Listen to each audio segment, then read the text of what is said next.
ஹெல்த்தியான lunch box recipe தான் பார்க்க போகிறோம். அது மட்டும் இல்லை, கூட சைடிஷும் ரொம்ப ஈஸியான மெத்தடில் சட்டுன்னு செய்திடலாம். இது 2 ரெசிபியுமே அருமையாக இருக்கும். கண்டிப்பாக நீங்கள் ட்ரை பண்ணி பாருங்கள். வாங்க இது எப்படி செய்யுதுன்னு பார்க்கலாம். வீடியோக்குள்ளே போகலாம். இதுக்கு முதல்ல அரிசி ஊற வச்சுக்கலாம். பாருங்கள், இந்த கப்பால் 3 கப் அளவுக்கு வீட்டில் சாப்பாட்டுக்கு யூஸ் பண்ணுற அரிசி சேர்த்துருக்கேன். இதை 2 டைம் நல்லா தண்ணியில் வாஷ் பண்ணிவிட்டு ஒரு 1/2 hour ஊற வச்சுக்கலாம். அரிசி ஊறின்னு இருக்கிற சமயத்தில் அடுத்ததாக தண்ணி மெஷர் பண்ணி வச்சுக்கலாம். இந்த கப்பில் நம்ம 3 கப் அளவுக்கு ரைஸ் சேர்த்தோம் இல்லைங்களா, அதுக்கு 6 கப் அளவுக்கு தண்ணி சேர்க்கணும். 2 கப் அளவுக்கு தண்ணி சேர்த்துருக்கேன். 3, 4, 5,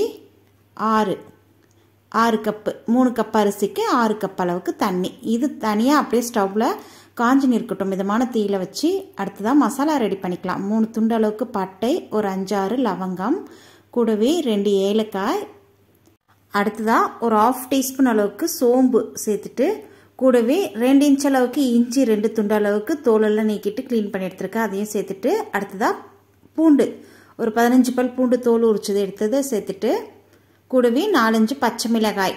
ஃபஸ்ட்டு இதை சேர்த்து தண்ணி எதுவும் சேர்க்காம இந்த மாதிரி திருவிடணும். பாருங்கள், இந்த மாதிரி திருவினதுக்கப்புறம் இதுக்குள்ளே ஒரு கைப்பிடி அளவுக்கு நல்லா அலசின புதினாவை சேர்த்துட்டு அடுத்ததாக 1/2 கைப்பிடி அளவுக்கு கொத்தமல்லி இலைகள் சேர்த்துட்டு கொஞ்சமாக உப்பு, கல் உப்பு சேர்த்து கொஞ்சமாக தண்ணி சேர்த்துட்டு இதை நல்லா நைஸாக அரைச்சி எடுத்துகிட்டு வந்துடலாம். பாருங்கள், இந்த மாதிரி அரைச்சாச்சு. இது அப்படியே இருக்கட்டும். அடுத்ததாக ஸ்டவ் ஆன் பண்ணிட்டு பாத்திரம் வச்சுருக்கேன். இதில் ஒரு 100 ml அளவுக்கு குக்கிங் ஆயில் சேர்த்துருக்கேன். அடுத்ததாக 2 டேபிள் ஸ்பூன் அளவுக்கு நெய் சேர்த்துட்டு இதில் நெய்யும் எண்ணெயும் சூடானதுக்கப்புறம் இதுக்குள்ளே லைட்டாக மசாலா பொருட்கள் சேர்த்துக்கலாம். அதாவது 3 பிரிஞ்சி இலை, ஒரே ஒரு துண்டு அளவுக்கு பட்டை, கொஞ்சமாக கல்பாசி, கூட அன்னாசி பூ 2 சேர்த்துருக்கேன். அடுத்ததாக 4 பெரிய வெங்காயம் நீல வாக்கில் வெட்டி வச்சிருந்து சேர்த்துட்டு வதக்கிக்கலாம். இது கூடவே பச்சை பட்டாணி சேர்த்து வதக்கிக்கலாம்.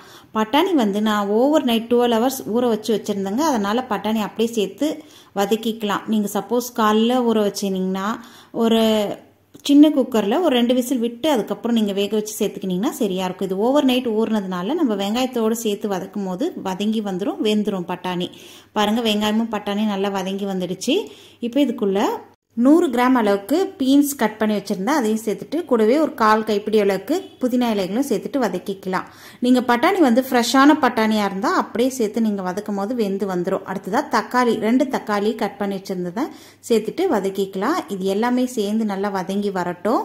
ஒரு 5 நிமிஷம் வதங்கினதுக்கப்புறம் பாருங்கள், இந்த மாதிரி நல்லா தக்காளி எல்லாம் வந்துடுச்சு. இப்போ இதுக்குள்ளே நம்ம ஏற்கனவே அரைச்சி வச்சுருக்கோம் இல்லைங்களா, அந்த புதினா எல்லாம் சேர்த்து மசாலாலாம் சேர்த்து அந்த மசாலாவை இது உள்ள சேர்த்துக்கலாம். சேர்த்துட்டு நல்லா கலந்து விட்டுக்கலாம். நம்ம இதில் கொஞ்சமாக உப்பு சேர்த்துருக்கோம், அதனால் அடி பிடிக்காது. கொஞ்சம் கலந்து விட்டதுக்கப்புறம் ஒரு 3 நிமிஷம் ஆனதுக்கப்புறம் மீதி இருக்கிற நம்ம சேர்க்க வேண்டிய உப்பு சேர்த்துக்கலாம். இப்போ இதை வதக்கி விட்டுக்கலாம். பாருங்கள், நல்ல வாசனையாக இருக்குது இப்போயே கமகமான்னு. இப்போ இதுக்குள்ளே தேவையான அளவுக்கு உப்பு சேர்த்துக்கலாம். நம்ம ஏற்கனவே கொஞ்சம் உப்பு சேர்த்துருந்தோம் இல்லையா, இப்போ மீதி உப்பு சேர்த்துட்டு கலந்து விட்டுக்கலாம்.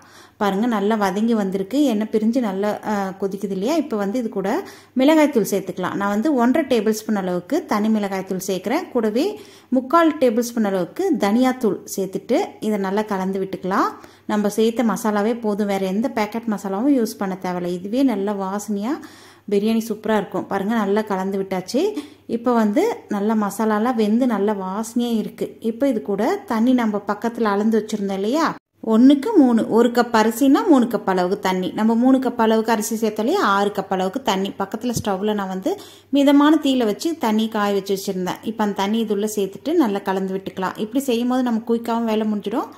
நல்லாயிருக்கும். பாருங்கள், ஈஸியாக இருக்கும் நமக்கு. அடுத்ததாக தண்ணி நல்லா இந்த மாதிரி சேர்ந்து மசாலாவோட கொதிக்கும் போது ஸ்டவ்வை மீடியம் ஃப்ளேமில் வச்சுட்டு நம்ம எடுத்து வச்சுருந்தோம் இல்லையா அரிசியை சுத்தமாக அரிசியில் தண்ணி இருக்காத மாதிரி பார்த்துட்டு அரிசியை மட்டும் சேர்த்துக்கோங்க. அடுத்ததாக ஒரு 1/2 லெமன் அளவுக்கு ஜூஸை மட்டும் பிழிஞ்சிக்கலாம். அது விதைகள்லாம் நீக்கிட்டு லெமன் ஜூஸு பிழிஞ்சு விட்டாச்சு. நல்லா கலந்து விட்டுட்டு அடுப்பை ஃபுல்லாக சிம் பண்ணிவிட்டு இதை அப்படியே மூடி போட்டு மேலே ஒரு வெயிட்டான பொருளை வச்சுட்டோன்னா நல்லா உள்ளே வெந்து வந்துடும். நம்ம தம் போட்ட மாதிரி இருக்கும். இப்போ அடுப்பு சிம்மில் தான் இருக்குது. நடுவில் மட்டும் ஓப்பன் பண்ணி நம்ம கலந்து விட்டுக்கணும், இல்லைனா அடி பிடிச்சிடும். ஒரு 10 நிமிஷத்தில் நமக்கு ரெடி ஆகிடும். நடுவில் மட்டும் ஒரு 2 டைம் ஓப்பன் பண்ணி இந்த மாதிரி கலந்து விட்டுக்கோங்க. அப்போ தான் நமக்கு ஈக்குவலாக கரெக்டாக வெந்து வரும். பாருங்கள், கலந்து விட்டாச்சு. திரும்ப ஒரு 5 நிமிஷம் இதை அப்படியே மூடி போட்டு திரும்ப வெயிட் போட்டு வச்சிடலாம். இந்த மாதிரி மேலே லெவல் பண்ணி விட்டுருங்க. இதில் நீங்கள் வேணும்னா கேரட் காலிஃப்ளவர் கூட ஆட் பண்ணி வதக்கிக்கலாம், நல்லாயிருக்கும் சூப்பராக. இப்போ திரும்பவும் மூடி போட்டு ஒரு 5 நிமிஷம் அப்படியே தம் போட்டு வச்சிடலாம். மூடி வழியாக காற்று போகாமல் இருக்கணும், அந்த மாதிரி பார்த்துக்கோங்க. பாருங்கள் இப்போயும் சிம்மில் தான் இருக்குது, நல்லா வெந்து வந்துடுச்சு. சூப்பராக கலந்து விட்டுக்கலாம். இப்போ வந்து தண்ணியெல்லாம் இழுத்துட்டு நல்லா கரெக்டாக இருக்குது பாருங்கள், ஈக்குவலாக இருக்குது. இப்போ வந்து சரியாக இருக்குது. இதை வந்து நம்ம ஸ்டவ் ஆஃப் பண்ணிவிட்டு அப்படியே லெவல் பண்ணி நல்லா கலந்து விட்டுட்டு அதுக்கப்புறம் லெவல் பண்ணி விட்டுட்டு மூடி வச்சிடலாம். ஒரு 10 நிமிஷம் அப்படியே இருக்கட்டும். ஸ்டவ் ஆஃப் பண்ணி விட்டுருங்க. ஆஃப் பண்ணிவிட்டு நம்ம மூடி போட்டு விட்டோன்னா ஈக்குவலாக அந்த கரெக்டாக அந்த மிச்சம் மீதி லைட்டாக தண்ணி இருக்குது பாருங்கள், அதெல்லாம் வெந்து பாத்திரத்தோட ஹீட்டுக்கு சரியாக நமக்கு கிடைச்சிடும். அவ்வளோதான், லெவல் பண்ணியாச்சு. அப்படியே மூடி போட்டுட்டு ஸ்டவ் ஆஃப் பண்ணி விட்டுடலாம். அடுத்து ஒரு 10 நிமிஷம் நம்ம கிட்ட சர்வ் பண்ணிக்கலாம். அதுக்குள்ளேயே நம்ம முட்டை மசாலா ரெடி பண்ணிக்கலாம். இந்த ரொம்ப குயிக்கான முட்டை, கார முட்டை மசாலாங்க. ரொம்ப குயிக்காக ஒரு 2-3 நிமிஷத்துலேயே முடிஞ்சிடும். முட்டை வந்து நான் 3 முட்டை வேக வச்சு வச்சுருந்தேன். வீடியோவில் காட்டியிருக்கிற மாதிரி கட் பண்ணிக்கோங்க, இல்லை உங்களுக்கு எப்படி விருப்பமோ அந்த மாதிரி நீங்கள் கட் பண்ணிக்கலாம். மசாலாலாம் உள்ளே இறங்கியிருக்கும், அதனால தான் பாருங்கள் இந்த மாதிரி நைஃப்பில் கீரியாச்சு. இது அப்படியே இருக்கட்டும். 3 முட்டையும் இதே மாதிரி கீரி வச்சுக்கலாம். அடுத்ததாக ஸ்டவ்வில் ஆன் பண்ணியிருக்கேன். இப்போ தான் கூட வந்து ஒரு 3 டேபிள் ஸ்பூன் அளவுக்கு குக்கிங் ஆயில் சேர்த்துருக்கேன். எண்ணெய் வந்து லைட்டாக சுட்டால் போதும். இது கூட வந்து மிளகாய்த்தூள் ஒரு 1/2 டீஸ்பூன் அளவுக்கு தனி மிளகாய்த்தூள், ஒரு 1/2 டீஸ்பூன் அளவுக்கு மிளகுத்தூள் பெப்பர் பொடி சேர்த்துருக்கேன். அடுத்ததாக தேவையான அளவுக்கு சால்ட், ஒரு 2 பிஞ்ச் அளவுக்கு மஞ்சத்தூள் சேர்த்துட்டு இந்த எண்ணெயில் லைட்டாக சூடு இருக்கும் போதே நம்ம போட்டு கலந்து விடும் போது தான் சரியாக இருக்கும். எண்ணெய் வந்து அதிகமாக காஞ்சிச்சுன்னா நம்ம போடும் போதே வந்து மசாலா தீஞ்சிடும். அதனால் அந்த மிளகாத்தூள் மிளகுத்தூள்லாம் தீஞ்சிடும். அதனால் லைட்டாக சூடு இருக்கும் போதே நம்ம போட்டு அந்த மசாலாவை சும்மா ஒரு 2 பெரட்டி அதுக்கப்புறம் நம்ம வேக வச்சுருக்க முட்டையை சேர்த்துட்டு நல்லா ஒரு 2 நிமிஷத்துக்கு கலந்து விட்டோன்னா நமக்கு சூப்பரான சுவையில் திடீர் கார முட்டை ரெடி ஆகிடுச்சு பாருங்கள். செம்மையான டேஸ்ட்டில் இருக்கும். அதுவும் இந்த நம்ம செஞ்சுருக்க வெஜ் ரைஸ்க்கும் இந்த கார முட்டைக்கும் செம்ம காம்பினேஷனுங்க. கூட வந்து நான் தயிர் பச்சடியும் செஞ்சுருக்கேன் பாருங்கள். சுட சுட வெஜ் பிரியாணியோட நம்ம இந்த முட்டையை வச்சு கூடவே தயிர் பச்சடியும் வச்சு சர்வ் பண்ணும்போது ரொம்ப ரொம்ப டேஸ்ட்டாக இருக்கும் காம்பினேஷன். நீங்களும் ட்ரை பண்ணி பாருங்கள். இந்த வீடியோ பிடிச்சிருந்தா லைக் பண்ணுங்கள், உங்கள் ஃப்ரெண்ட்ஸ் அண்ட் ஃபேமிலியோட ஷேர் பண்ணிக்கோங்க. நம்ம சமையல் சூப்பர் சேனலை சப்ஸ்கிரைப் பண்ணி வச்சுக்கோங்க. நன்றி, வணக்கம்.